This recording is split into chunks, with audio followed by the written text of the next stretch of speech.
A beautiful day here in Houston, Texas, outside NRG Stadium, where the second-ranked Washington Huskies are going to play the #1 Michigan Wolverines for a national championship tomorrow night. It still feels good every time I say that. Yogi, Roth, Ashley, Adamson.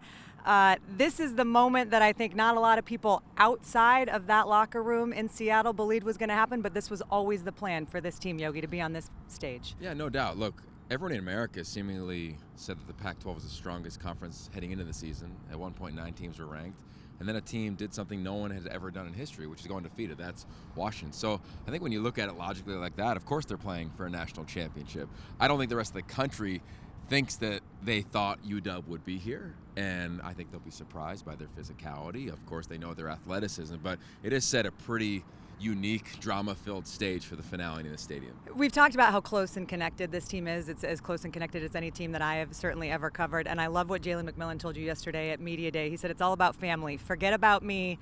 I love you. And it was just this perfect, I think, kind of microcosm of how this team has come together. And from day one, when these guys came back to get to this stage, it feels like that's been a big part of their journey, is how much they trust each other. It's why they've been able to win 10 straight games, 10 or fewer points. Yeah, and I think when they've forgotten about themselves, they just poured into one another. Think about all the adversity. Jalen McMillan and his knee and this injury. Roma Dunze, a punctured lung against Arizona, played 2 weeks later, game winner against Oregon. Michael Penix Jr., everybody knows about his injury history. Edefua Onyolafashio. I mean, so many storylines about adversity.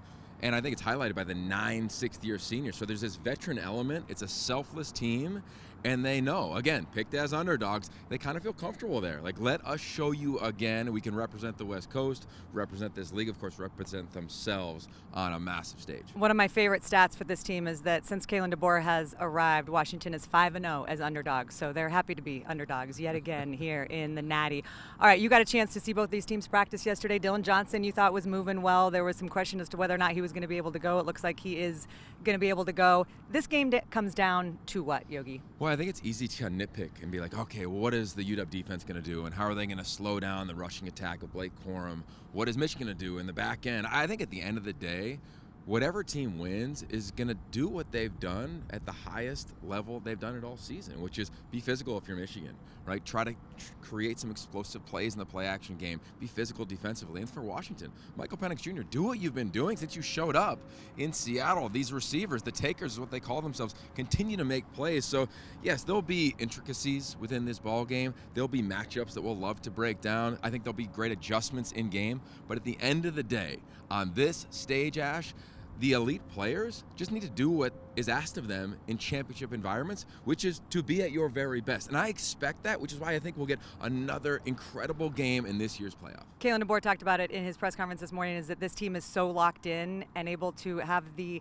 ability to just be in the present moment, which is what we have seen all season long. And we are going to be in the present moment tomorrow night. I cannot wait for this game. 60 more minutes, maybe more, who knows, given the way that things have gone. It might take a little more than that. But looking forward to this one with you. Great job, and go Dogs. Mm-hmm.